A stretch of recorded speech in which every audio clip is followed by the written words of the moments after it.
This is the iPhone 15, a cute little phone with so many important new upgrades such as a new display with the fancy dynamic island, a new 48 megapixel sensor in the camera system, and finally a USB-C port. Now, while it doesn't seem like there are any substantial upgrades, trust me, it's the best iPhone Apple's released in a while, and honestly, it just might be the best purchase in the entire iPhone range. I've also been seeing a lot of questions on whether to get this year's new iPhone 15 or last year's old iPhone 14 Pro, and while usually it is a better idea to go with last year's discounted flagship phone, I actually think it makes more sense to go with the iPhone 15 despite it missing some flagship features, so I'll break that down to you. And oh yeah, thank you NordPass Business for sponsoring this video.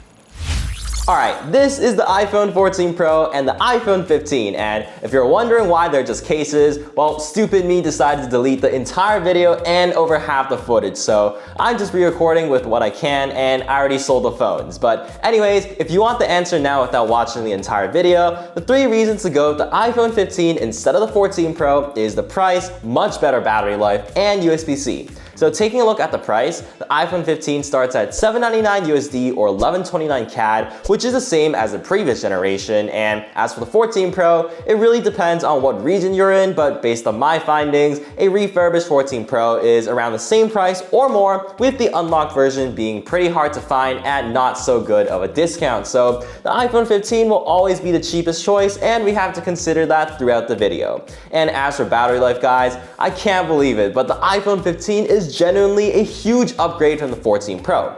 I'm not gonna sugarcoat my horrific battery experience with the 14 Pro over the course of the year, but it was bad and I was charging it like multiple times a day. The iPhone 15, on the other hand, actually has a 3349 milliamp hour battery, which is 150 more than the iPhone 14 Pro, and combined with the 60Hz display and possibly more optimized software, I'm getting incredible battery life on the iPhone 15. I'm talking easily 8 hours of screen on time with a 5G SIM card on this phone, which is at least double the battery life on the 14 Pro. That's honestly the biggest reason to choose the iPhone 15 over the 14 Pro, because I can't recommend that phone, not to mention many users complaining about battery degradation over the year. And finally, USB-C, which to no one's surprise is another huge selling point. Pretty much all our devices run on USB-C nowadays, so now that the iPhone 15 has a USB-C port, we only need to bring one cable everywhere we go now, which is a bigger day-to-day life improvement than you could imagine. I'm also not happy it's a USB 2.0 port, but it is pretty sick that you can connect it to a monitor for lag-free screen monitoring. And oh yeah, the included cable is also super nice as it is braided. But anyways, now that the main buying points are out of the way, we can finally talk about the rest of the phone. But before that, let's talk about the sponsor of this video, NordPass Business, and listen up because this is something that will really benefit your everyday life. So, what is NordPass? Well, it's a password manager that aims to store all of your sensitive information securely in an encrypted vault. Now, I'm sure many of you, including me, are guilty of either reusing the same password or modifying the same password template for every website. Some people even include personal details such as their birth year or even write down their passwords on their Notes app, which is a big no-no. And as a business owner, protecting my brand and all the hard work I've built over the years is so important. So with NordPass Business, I'm able to generate unique and secure passwords for each and every website I use, and all you need to do is remember your master password. You can also store all your debit, your credit and loyalty cards, your personal information profile with your name and addresses, and there's even a built-in secure notes app to store personal documents like my license numbers and backup codes with certain software. The best part is you can access all your information from any device you have wherever you are in the world, no matter if it's your laptop, iPad, or your phone. And if you work in a team environment like me, you can easily share passwords, payment cards, and notes with your team members. I have a full video explaining everything up here, and definitely try out NordPass Business with a 3-month free trial using my link and code down below in the description. Alright, back to you, Benson. Let's get back to where we left off with the hardware. Man, this is actually my first time daily driving a non-Pro iPhone, and damn, this feels so good in the hand. I came from the iPhone 14 Pro, which is 206 grams, but the iPhone 15 is an incredible 171 grams, which is a whole 35-gram difference. It's really night and day how much more comfortable the phone is to hold, and with the new more curved aluminum edges, it's a delight to hold. Also, the new matte finish is such a welcome addition as it feels better, and you won't find fingerprints on it either, although I always use and recommend a case. If If you like to rock your phone naked though, just note that it rocks side to side even with the small camera bump, which by the way is much smaller than the Pro devices. But anyways, this is my friend's yellow iPhone 15 and it is actually so subdued, it's very hard to show on camera. I do really like the pastel colors from the whole range though, and if you want a more saturated color, definitely go for the green, which stands out the most. And finally, something the iPhone 15 doesn't take from the 15 Pros is the action button, which I honestly don't really care about, as I don't think I've used it a single time on my Pro Max, and the mute switch is honestly just much more convenient and tactile to use. Alright, switching to the front of the phone, here we see some of the best upgrades about the phone. So obviously, the first thing you'll see is no more notch, and instead, we get the dynamic island, which I actually quite like. I love how it gives you easy access to your music controls and lets you keep track of timers, show your live Uber order, and just so many cool features enabled by it, so it's pretty sweet to have. The best upgrade though by far is the 2000 nit display, which is double the iPhone 14 and matches the iPhone Pro series. This makes outdoor visibility so much better with this phone, and it's definitely an upgrade you will notice in your day-to-day usage. One downside of the display compared to the one found on the 14 Pro though is the lack of a high refresh rate screen. This is a phone still running 60Hz in 2023, and as much hate as Apple gets, they deserve it because it is absolutely unacceptable that they're robbing us consumers, even though most people won't notice or care for it. And honestly, I don't think it's a deal breaker and worth getting the 14 Pro over because it is still very smooth on its 60Hz, especially since it's iOS. And if you come from an older iPhone, you pretty much won't know what you're missing out on. And lastly, some tiny little differences are the ever so slightly thinner bezels on the 14 Pro and no always on display on the iPhone 15, which is actually quite a bummer and something I do notice. It just takes that one extra tap to tap the display and check the time.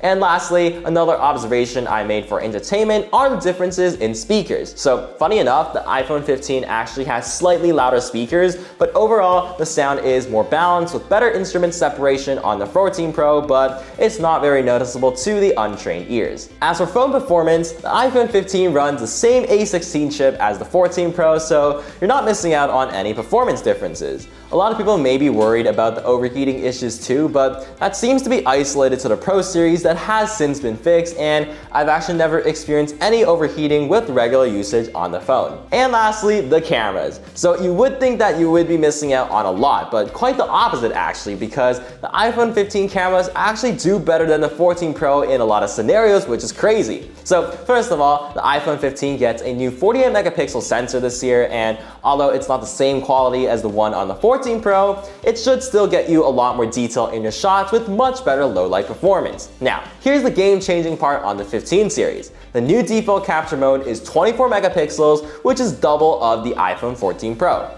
There's also new and improved Smart HDR on the 15, so let's quickly jump on the computer and check what the difference is. Alright, let's take a look at these photos. So starting with the first photo, you can obviously see a huge difference in the HDR processing. So if you look at the clouds on the iPhone 14 Pro, they are completely blown out and it's completely white, which is known to be a problem on the 14 Pro. But if you look on the iPhone 15 side, the clouds are very well maintained and the HDR does a great job.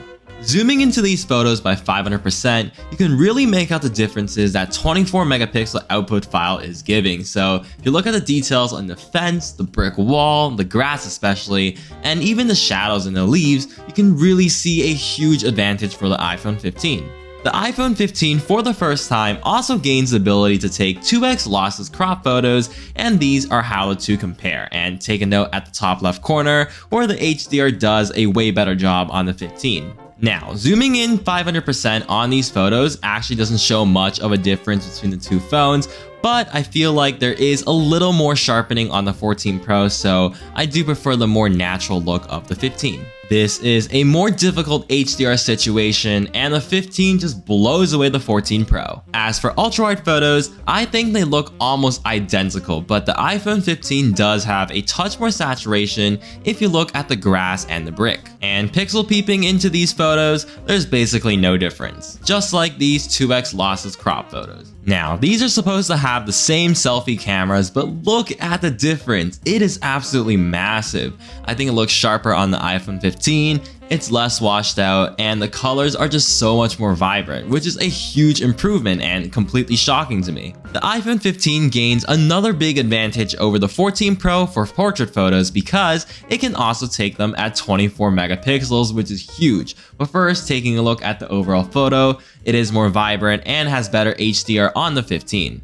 Now, if we zoom into the portrait photo, guys, that is night and day. It looks so much clearer on the iPhone 15 with much more detail and way less artificial sharpening, which is a huge deal. I will admit that the 3x telephoto lens on the 14 Pro does produce some fantastic portrait shots though. Let's do one more example of taking pictures of people on the phone. So if you zoom into the photo again, you can see that it's so much clearer on the iPhone 15 again. This is a 2x lossless crop mode, and if we zoom in again, look at the details in the beard hairs and also the fabric on the jacket. And just a side note, the iPhone 15 now captures depth data when you're in a normal photo mode, so you can actually change the photo to portrait mode after the fact. And how that works is, whenever the phone detects a person in the image, there's actually a little F icon that pops up on the bottom left of the viewfinder, which means you now know that the iPhone 15 is capturing depth data. And finally, for the video, so these are shot on the main lenses at 4K 24, and honestly, I can barely tell a difference. So if you look at the sky over here, there's no difference in the HDR, there's not much more detail in the grass or my friend over here, and even on 2x digital zoom, there's pretty much no difference. However, there is a 3x telephoto on the iPhone 14 Pro, which gives you some extra reach. Yeah, that's pretty mind-blowing, right? So you're actually not missing out on much. And with all these factors taken into consideration, I am pretty confident in recommending the iPhone 15 over the 14 Pro, or frankly, the iPhone 15 Pros, unless you're someone who can really take advantage of those Pro cameras. And if you're someone who likes a bigger phone or wants a bigger battery, then you're going to really enjoy the iPhone 15 Plus, which seems to be the battery champion in a lineup based on these other videos I'm seeing. Overall, these iPhone 15s are seriously a big upgrade and a big win for consumers, other than the lack of high refresh rate screens. But apparently, it is rumored to come on the base iPhone 16, so that is fantastic. I'm honestly genuinely impressed by Apple this time around, and I've had a ton of fun using this phone. But yeah, that's it for this review / comparison of the 14 Pro, and I hope I helped you guys make a better purchase decision. If you guys have any questions, let me know down below in the comments, and I'll try to get back to you guys as soon as I can. And obviously, if you enjoyed this video and liked all the work I put into it, please smash the like and subscribe button and check out all of my awesome other content on the channel. But anyways, have a great one, guys, and I'll see you guys in the next one.